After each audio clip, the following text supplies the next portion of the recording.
Hey everybody, Mark here. Life. You were born. You learned to walk and talk. You went to kindergarten and then elementary school. You learned to play sports. You went to junior high and high school. You were overly concerned about your grade point average. You got your driver's license. You went to college. You went to some concerts. You got a job. You even got married. You had some kids. You cheered your favorite sports teams. You retired.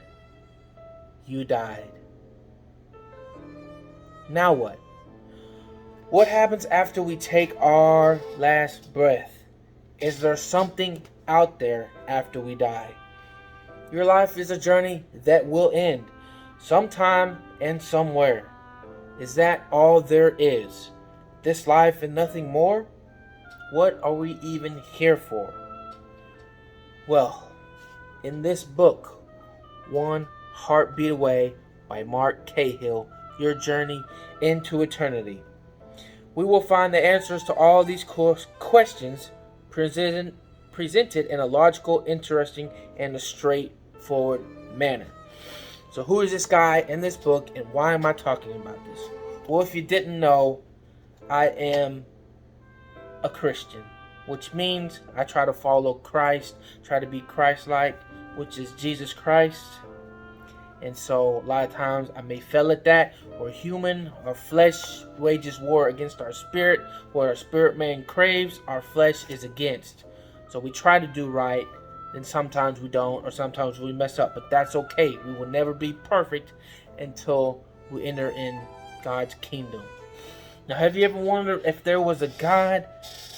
And if so, which one's the right God? Are they dead? Is he alive? All these different questions. Well, I personally believe that there is one God, and he is alive and well. All of the other ones are not. And how would we know this? Well, if you look around into the sky in the universe, if you just take a look at your ordinary day, the sky, how everything is in order, how there's a place and time for everything, you will find out. And if you search for truth, you will find it. I've heard it put this way. Doesn't matter what you believe. It only matters what is true. So for yourself, if you ever ask the question, why am I here? Is there something more? What should I be doing with my life? What is my purpose? These are the questions that I ask all the time. And I'm still into that journey of trying to find where I belong. What is my purpose? But we will find out. I want to bring you the answers. And we're going to do an audible reading of this in the video we have time. So we're going to do a series. We're going to call it the One Heartbeat Away series. I've got about 22 minutes timed on my phone that allows me to record. So we'll do as much reading as we can, then upload the video, then do another part. So if you're interested in why you're here, where you're going after you die, all these questions, let me bring you the answers, because I want to make eternal friends, not just temporary ones on this life. Each person we walk by has a purpose, has a dream. They belong, and they should be loved and cared for no matter what. We all matter. So this guy, who is this guy? This is Mark Cahill. He is an author of several books. And how do I know this guy? Well, let me tell you. This guy himself came into prison. Yes, you heard that right. Where I was in jail. I was in prison. Yes, sir, I was. Why? Well, that would be another story. But I was a very angry person, angry at everybody, and I got myself in jail for a little bit. And I am out by the grace of God. I could have killed someone. I should have been in there for a long time. But luckily, I wasn't. This guy came into our prison system, started ministering, gave us some of these books, and just that's what he does. He spreads the love of God, and he talks in a very interesting and good way. He's not very well known, but if you look him on YouTube, you might like what you hear. He used to be going for basketball, but then a couple guys, coach, turned his life around, and he went straight into the preaching the gospel. Goes everywhere, gives talks, very good at what he does. I love his understanding and the way he presents it. He knows a lot of celebrities, Charles Barkley, people like that. Even met Michael Jordan. Some of these people are in some of these books. So check him out, Mark Cahill. All right, let's get into the book. And if you want some of these books, we'll give you the links in the description below. So it says this book is dedicated to truth. If you search for it, you will find it. And if you want to know God, you will find him. Just ask him, Lord, if that's really you, I want to know the real God. If it is you and you're the only true God, reveal yourself to me. Put someone or something in my path to let me know that it's real. Just ask him a question. Just be like, show me something. Go out throughout your day. And if something that you ask for pops up like that, then you might know it's from God. So just stuff like that. Kind of I ask questions and it has happened. Real miracles, real stories that I've personally asked that he'd show up in. It has happened. So, although we may not realize it, we all have faith in something. Introduction. He who provides for this life but takes no care for eternity is wise for a moment, but a fool forever. Alright, here we go. It is said that a presidential candidate must be very careful in selecting a running mate in case they are elected. At any moment, a vice president is just one heartbeat away from becoming the president of the United States of America, the most powerful position in the world. The truth is that each one of us at any moment can be one heartbeat away from eternity. Your heart beats about 100,000 times in a 24-hour period. One day, one of those beats will be your last. Does that thought concern you? Most people naturally have a fear of death. Comedian Robin Williams, God rest his soul, I miss that dude, made light of it by joking, "Death is nature's way of saying your table's ready." Actor David Niven said, "I won't go. I'll kick and scream and make a terrible fuss." And Woody Allen said, "I'm not afraid to die. I just don't want to be there when it happens." And then there's the bumper sticker that says, "Death is nature's way of telling you to slow down." Yet death will eventually happen to each one of us, and we will be somewhere for all of eternity. 300 million years from now, where will you be?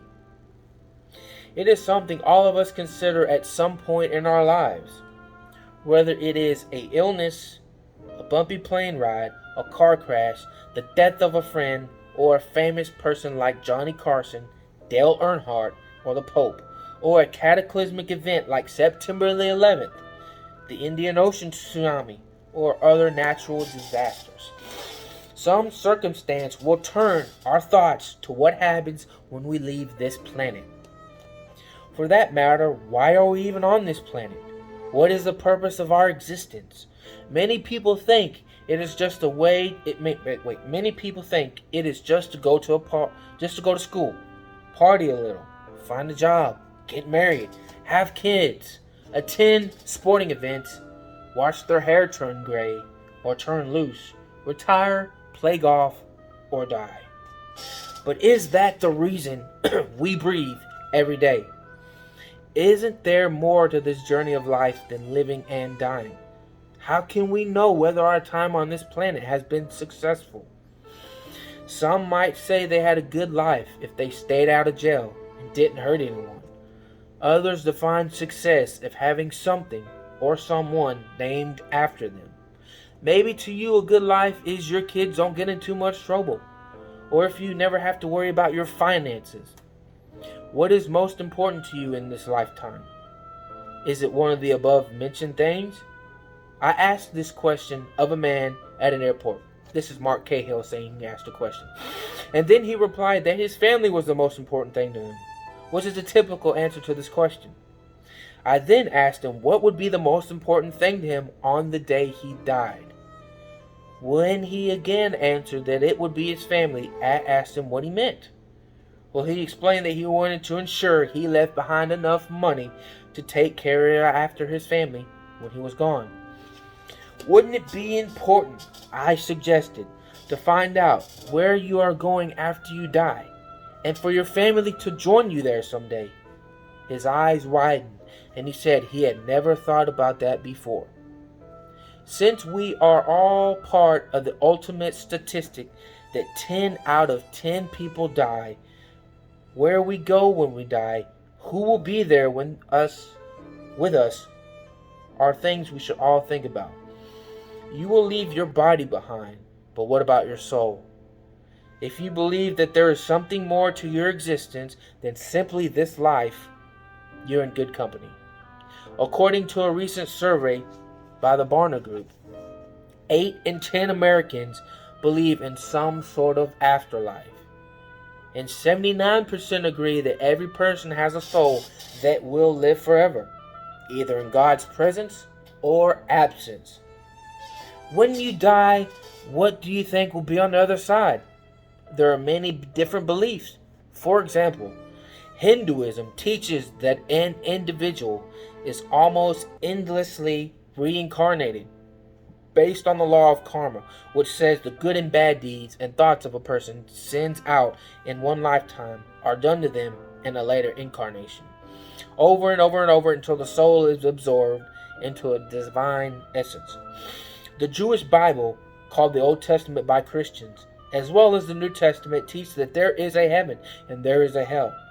Jews believe in some form of reward or punishment after death, as do Christians. Islam teaches that there is a paradise and a hellfire, with martyrdom the only sure ticket to paradise, which is killing yourself or committing suicide for something. Buddhists believe that, though enlightenment, the soul is continually reincarnated until it reaches an ultimate state of non-existence called nirvana.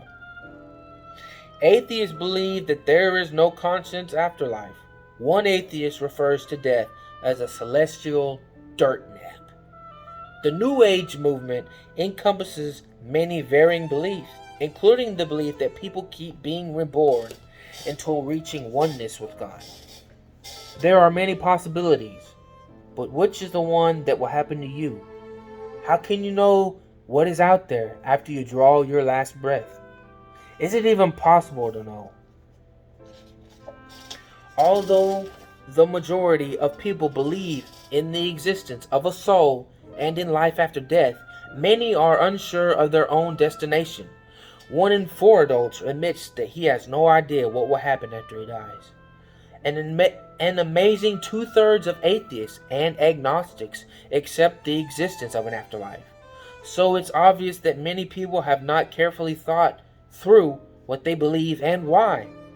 Most importantly, they haven't considered whether there is any evidence to support that belief. Suppose I were in the northern U.S. in December, and after a few days of below freezing temperatures, ice begins to form on a nearby lake. I've enjoyed walking on a frozen lake before, so let's say I decide that I'd like to walk on this one. But then I get a better idea. I decide to take a snowmobile out onto the ice. I have seen people do that on TV, and it looks like so much fun. Even better, I am going to build a snow ramp so that I can launch the snowmobile into the air, land it on the ice, and slide for a good distance. Now that sounds like a lot of fun. There's only one problem. No matter how much I believe I can do that, no matter how much faith I have, I would go right through the ice, because it would be still very thin. That's reality. Now suppose it is February at the same lake, and we have had over 2 straight months of below freezing temperatures. Although I really want to walk out onto the ice, I'm afraid to do it because a friend fell through the ice a few months earlier. So I'm only willing to take 1 foot and step ever so slightly onto the ice to make sure it will support my weight. The ice not only holds me up, but also would have supported a snowmobile being launched into the air and landing on it. Why? Because the ice is many inches thick by this time. What is the difference between these two scenarios? In the first, I had all the faith in the world, but the object of my faith wasn't what I thought it was. The ice was too thin. I would have been taking a blind leap of misplaced faith. In the second scenario, had I considered the evidence, I could have placed only a small amount of faith onto the action and would have been just fine. Although we may not realize it, we all have faith in something. In fact, you place your faith in many things each day. You have faith each time you drive that other drivers will stop at the red lights. You have faith that the chair which I'm sitting on right now will continue to hold me. Each time you fly, you exercise faith that the pilot is not suicidal, planning to crash the plane. The key is not the amount of faith we have, but the object of that faith. That is, are we believing or trusting in something that is actually true? So it doesn't really matter what we believe about life after death. But it does matter whether the object of our faith is trustworthy and will support our trust. Are you taking a blind leap onto some thin ice for eternity, or is the ice you will be landing on many feet thick? No matter what your answer to that question, your answer is based on faith or belief in something. So ask yourself, what evidence do I have to support that belief? Oprah Winfrey said that her favorite question to ask show guests is, what do you know for sure? Well, one thing we all know for sure is that we will die. But the question now is, where will we go after that? We are all one day closer to eternity than we were yesterday.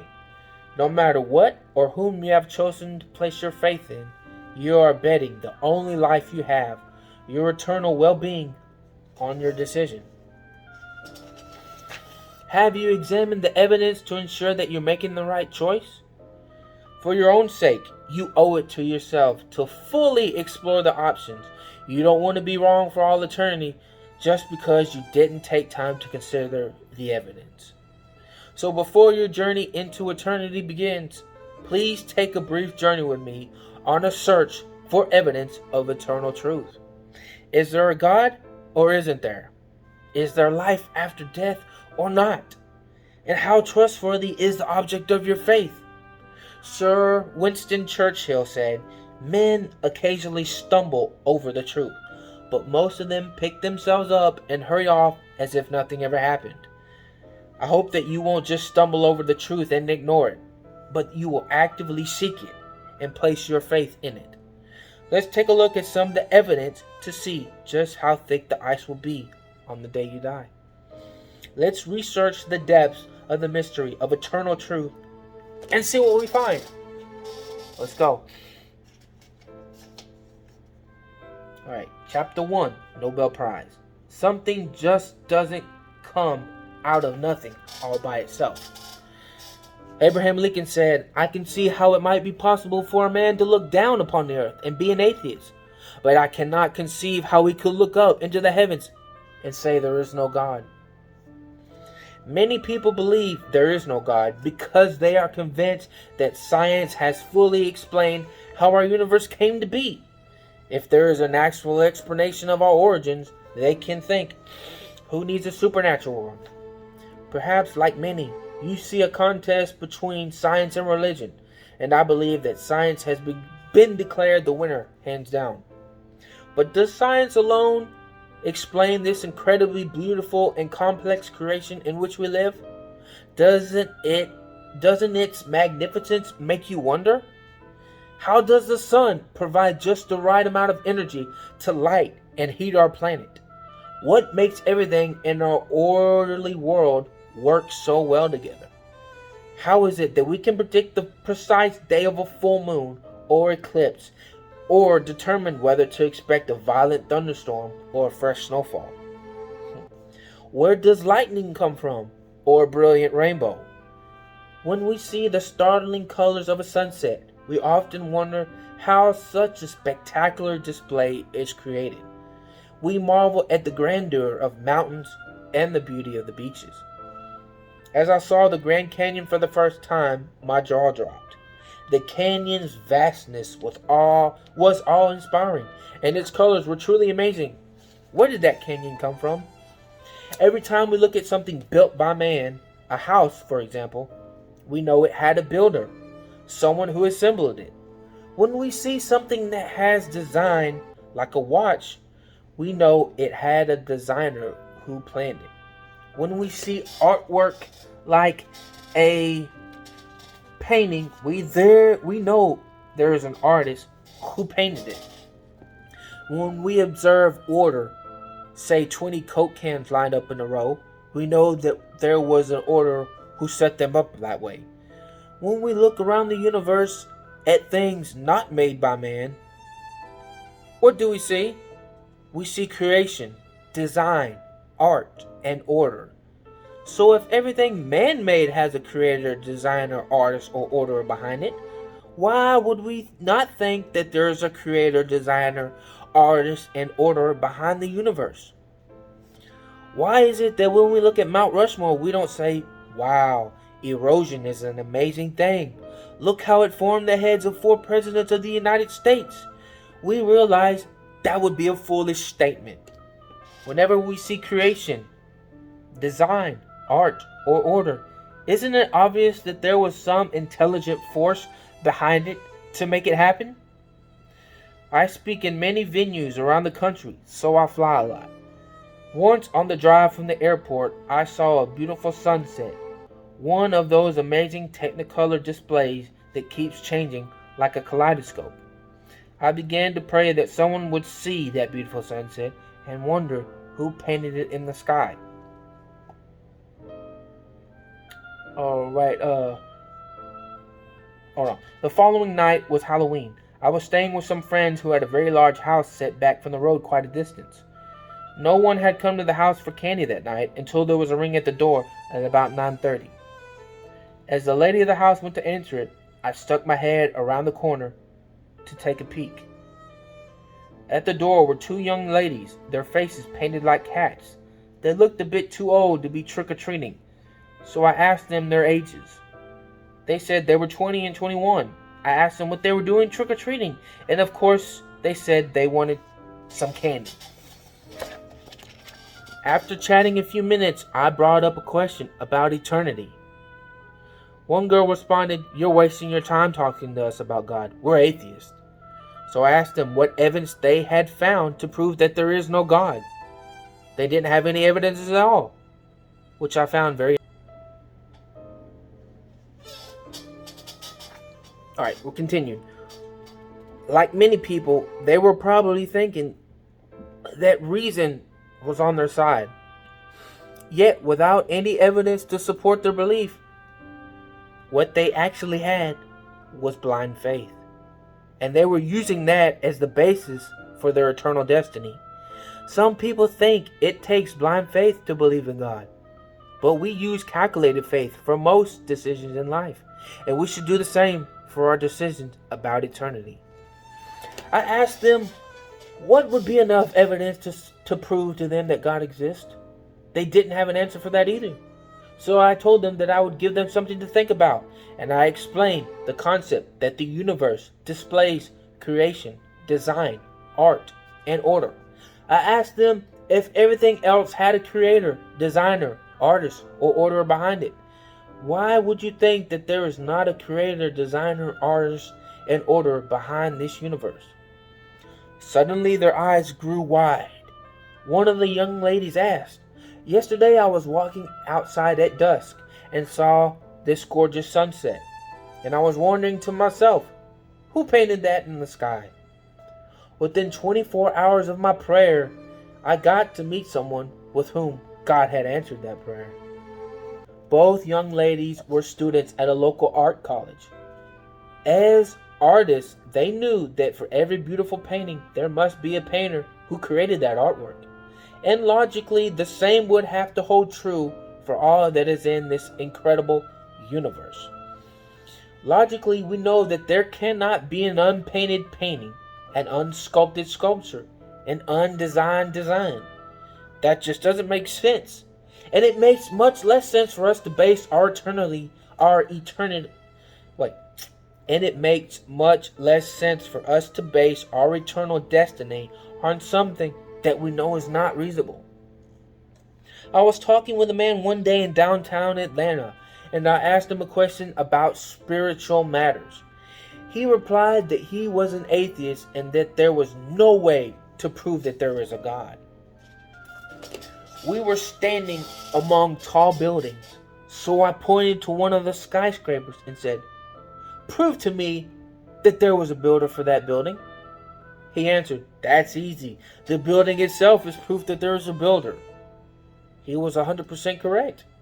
We know that you just don't gather some concrete, pipes, windows, paints, wires, etc., then turn around and look back to suddenly find a building. A building requires a builder. I said, "Exactly. The building is proof that there is a builder." I then added, "The sun, the moon, the stars, the ocean, the sand, each unique snowflake, the 3 billion pieces of your DNA that are different from mine, are absolute proof that there had to be a creator of this universe." He looked at me. I could see the light bulb flash on behind his eyes, and then he glanced away. As he thought about that statement, he realized he had provided his own proof. The fact that you can't see, touch, taste, smell, or hear the builder of a skyscraper doesn't mean that such a person doesn't exist. You don't need any amazing faith to believe that there was a builder of a building you can't see. You just need to look at the evidence and make an informed decision. And the best piece of evidence you could have is the work that the builder left behind. The same holds true for the God of this universe. The evidence left for us to look at is all the evidence we will ever need in order to know that our universe has a creator. Something from nothing.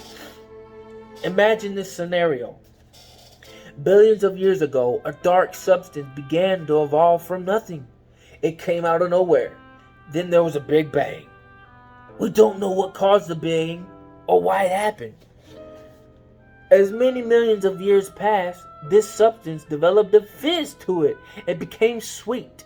Millions of years later, some aluminum molecules formed from nothing, gathered together and wrapped themselves around this liquid in the perfect shape of a cylinder. The aluminum then formed a pop top on the cylinder. 40 or 50 years ago, some red and white paint molecules fell onto the can, forming the words Coca-Cola, an expiration date, and a complete ingredient list. Wow, that is amazing. This example, given by a friend of mine, describes an absurd way of thinking. It would be an insult to your intellect if I insisted that the above scenario was true. This universe is infinitely more complex than a can of Coke.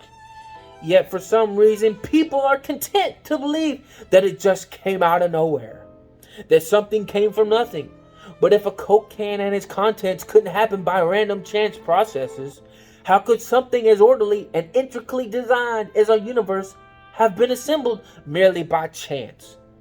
Logically, we know that that's impossible. One night, I noticed a youth football practice going on across the street from where I was speaking. So I went over and began a conversation with a man who was there to watch his son play. As we chatted, he told me that he was Jewish. We talked a little bit about the Jewish faith, but he mentioned that not only was he not practicing his faith, he was actually an atheist. I found that a Jewish atheist to be in a very interesting combination. It was a beautiful night, nice and chilly, with a bright moon and a canopy of stars. I asked him, "When you see this beautiful creation on a night like tonight, doesn't it make you think of the creator who made this place?" He admitted, "That's what I'm struggling with." He was struggling because he knew, when he looked at the sky, that this awesome creation had to come from somewhere. Someone created it. But the question is, who? Many people don't believe that a God created the universe because they can't imagine a being that is eternal. Surely God must have had a beginning, they think. Where did he even come from? Who made him? If they don't have satisfactory answers, then they refuse to believe altogether. I find it interesting that before coming up with the Big Bang Theory, scientists believed that the universe was eternal. They couldn't explain how it came into being by itself, so they claimed that it simply was, it had no beginning. Scientists now proclaim that the universe began with a Big Bang, but that provides more questions than it does answers. There had to be something to go bang. Where did the matter come from? What energy source caused the bang? What was the catalyst that set the matter into motion to form the universe? How could order have come from disorder? Think about that. If you believe matter existed for all of eternity, and it had the ability to spontaneously start up the universe, and it was powerful and intelligent enough to put our immense universe together with order and precision and beauty, haven't you just defined God? He's not as difficult to believe in as you may have thought. You might not understand him, but that's no reason to believe that he does not exist. As I came home late one evening, I turned on the TV and saw the Dave Letterman show was on. His guest was an 80-year-old scientist from England who had just won the Nobel Peace Prize. No, the Nobel Prize. I loved the British accent, so I was drawn to listen to the conversation. The scientist made this statement. David, we have reached the point in science where we know for a fact that there was a beginning to this universe. Letterman suddenly straightened up in his chair and looked with surprise at the guest. He said, wait a minute. If we know that there is a beginning to this universe, doesn't that imply... How would you have finished that sentence if you were speaking? Some people might say, doesn't that imply that there is an end to this universe? But Letterman continued, doesn't that imply that there must be a beginner to this universe? As you can see, our mind logically leads us to conclude that if there was a beginning, there must be a beginner to this universe. Someone to set it all into motion. The scientist's response was amazing. He stared at the floor for the moment, then looked at Letterman and replied, that is a place that we don't like to go in science. What an incredible admission. He was stating that because he was a scientist, he didn't want to even think about it. We can choose to turn off our logic in our search for truth as we journey through life. But I don't believe that is a very wise thing to do. Like Letterman, we know intuitively that beginnings require beginners. Okay, we are at almost around time. We got 1 more minute. Next part we'll go into cause and effect. Alright, that is on page 21. So we'll end this video here. This is a lot of information to digest.